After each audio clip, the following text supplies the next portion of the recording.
So you've decided to make yourself a nice yew longbow, and you've nipped into the local graveyard and stolen a piece of wood, even though you shouldn't. So, but what do you do with this piece of wood now? How do you store it? What do you do with it? How do you season it? Well, that's what we're going to look at today.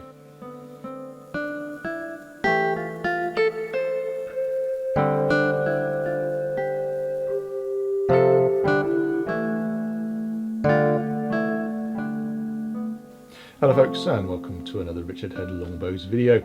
Yes, we're looking at yew today. Obviously, please don't go into graveyards and steal bits of wood, but if you have got hold of yourself some yew, which is people on the internet have done, and we're asking us about seasoning, how to store it and all that sort of thing. So that's what we're going to look at today. So where do you even start? I mean, I'm holding this obviously great big piece of wood here. This isn't a log, but it was a log. It was a log. It was a log at one time. And having joked about churchyards, yes, we have had wood from churchyards. I mean, they do prune trees. I mean, ideally, the best wood comes from the trunk of the tree, and you need something about 9 to 12 inches diameter, growing up nice and straight, which you rarely find in this country. You probably have got to end up looking at branches, and sometimes branches are pruned. It's not difficult to find a 3'6" length that's reasonably straight, free from little side branches that you can split and joint together to make a bow. The piece we've got here is over 6 foot long, and if you can get something like that, ideal.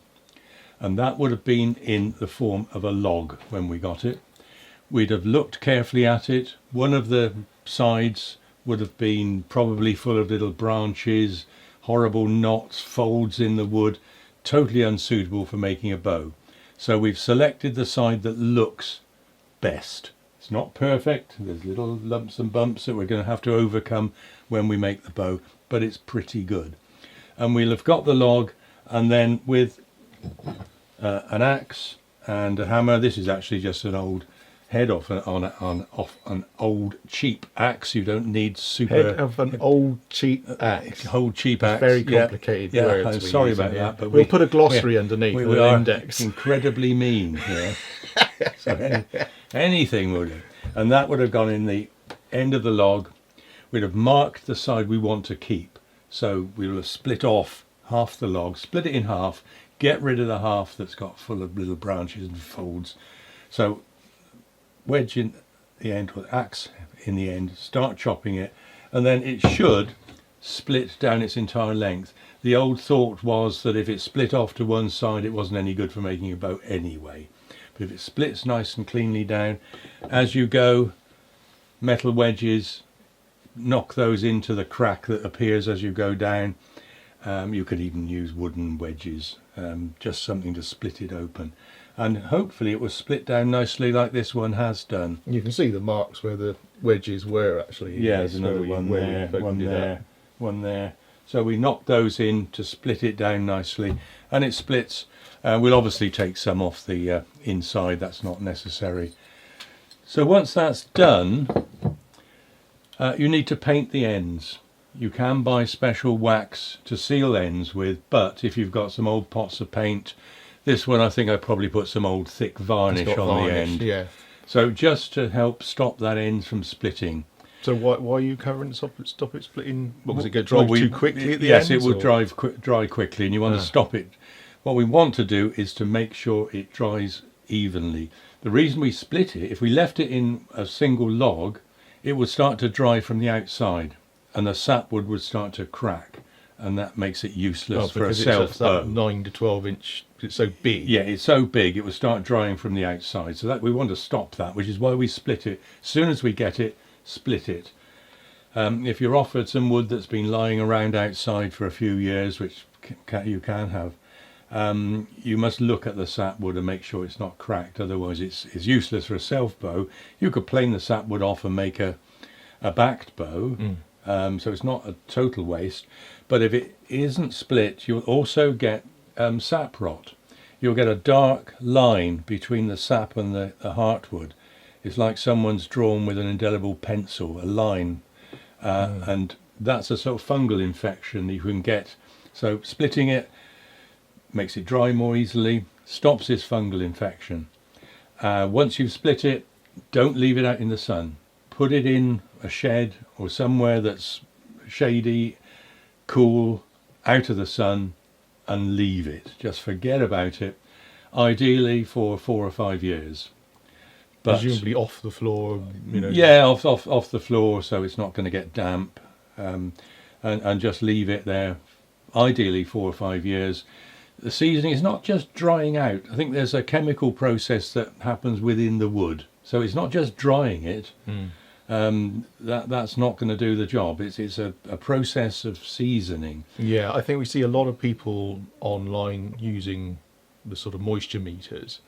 Yeah, and that's And sort of saying, well, what number am I looking for? Well, it's not it's not that. It's not like that. No, it's seasoning. It's Yeah. a chemical process that happens. Obviously, what we're doing is very different to what you might do if you pick up one bit of wood. Obviously, what we've been doing, obviously for 40 odd years, is commercially making them, and obviously our wood store is a broader spectrum of age as far as the wood that Dad's been collecting over the years, or that I helped my dad collect sort of in the 80s. We've got wood going back such a Yes, long time. That's right. We're able to select from materials that are very well seasoned. But obviously, if you're just picking up one bit of wood to make one bow, it's very tempting, obviously, and annoying that you're going to have to wait several years I mean, before you work if you start on it. on it straight away, it'll make a bow. Yeah. But it won't have that spring to it. It will just stay bent. Probably, let's say a couple of years. Okay, let's say you can cut it down to a couple of years. We wouldn't. We would leave it longer than that. But if you're desperate to get on with it, but if you found a good piece of yew, don't ruin it by rushing into it. Really. Yeah. If yew isn't the easiest wood to make a bow from by any means, and if you found a good piece, don't ruin it. Practice on some other wood, some ash, whatever, until you've got the skills needed to make Antilla a bow. And then, if you've got this nice piece of yew put away, then you've got the skills needed to hopefully make a decent bow. And that's self bows we're talking about there, Richard, saying about you trying with some ash or something like that. When we say self bow, if anyone doesn't know what we're talking about, it's just the one piece of wood. We're not laminating. A lot of the bows that we make, and a lot of the longbows that you'll see other people making, are laminated. This isn't. The different colours of woods are the sap and the heartwood. And that's part of the difficulty in making this sort of bow, is that the laminated bows can often be easier to work. The yew's not necessarily an easy wood to work if you've not worked with wood before. So that's why experience, before you work on something that you've taken a long time to get hold of, selected your decent piece of wood, seasoned it for several years. As Richard said, it really is worth looking into some other things before you ruin it. Obviously, we've got access to quite a lot of it, but that still doesn't mean we shouldn't just merrily go in there, and just ruin it. But there you are. One other thing, this has still got the bark on. Show the camera, and we've left that on deliberately, again to protect the sapwood and to stop it drying too quickly. If we remove the bark, the sap would start to dry more quickly. So it's another of these things, and then only remove the sapwood when you start to the heart. Let's get it right. The What bark, is this? What is this? It's a piece of wood. You've got the sapwood, the heartwood, and you've got the bark on the outside. So we carefully remove the bark, making sure we don't dig into the sapwood when we do it. So that is something to be done carefully, but only when you are ready to start making the bow. So some bullet points of storage is Paint the ends. Well, if you're chopping it down to help with seasoning, you're going to need to paint the ends, because it's at the extremities of the piece of wood, so they're going to dry it first. Yeah. So you're reducing that speed at the ends of drying. Storing it correctly, so out of the sun, covered up so it's not getting wet. We have stored stuff outdoors, but ideally in a shed or something indoors. like that. Again, if the shed's in direct sunlight all day, that's not going to help. Sheds can get blooming hot. And potentially away from anything that's going to attack it. If you're storing it with a load of other wood that you might have that's got woodworm in it, obviously that's Yeah. not a good No. idea, and has happened to us and can be unfortunately ruin the wood that you've got. And perhaps don't be too tempted after 6 months to think, right, it's ready. I've tested it with my moisture meter, it's ready to go.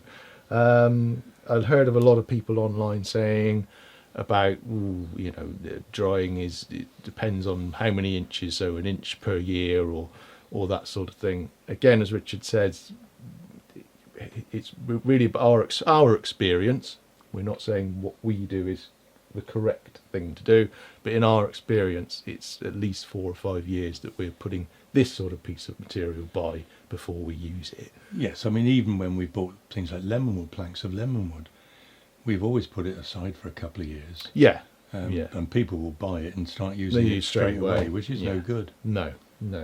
So I think that I think people have built it up into a bit of a mystery, and also some people think of it as an exact science. It's somewhere in between the two.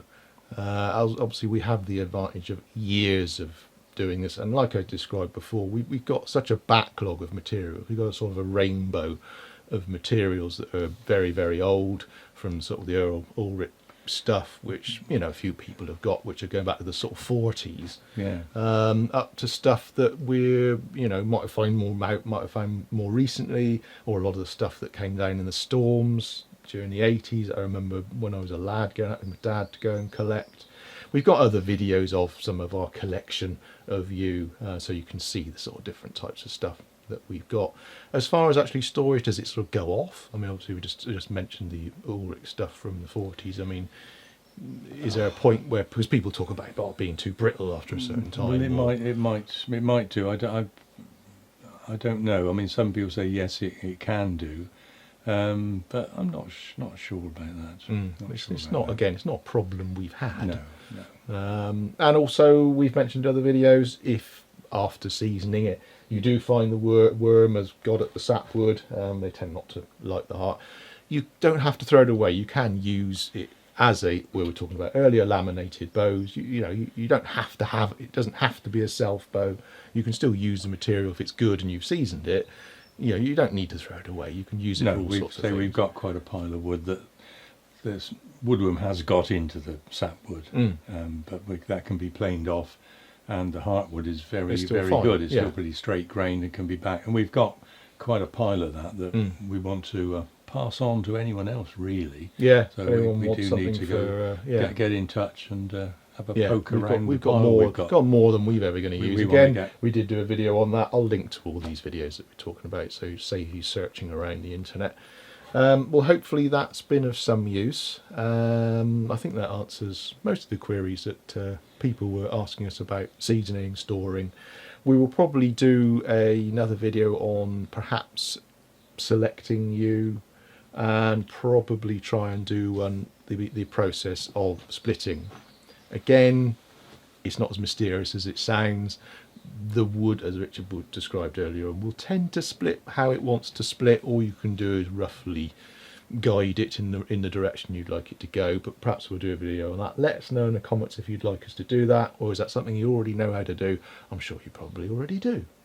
Please do like and subscribe, and leave us lots of suggestions underneath. Have you worked with yew? Have you made a yew bow? Are you wanting to? Let us know. We'd like to hear. It's always nice to hear what you're up to. Thanks for watching, and we'll see you again soon.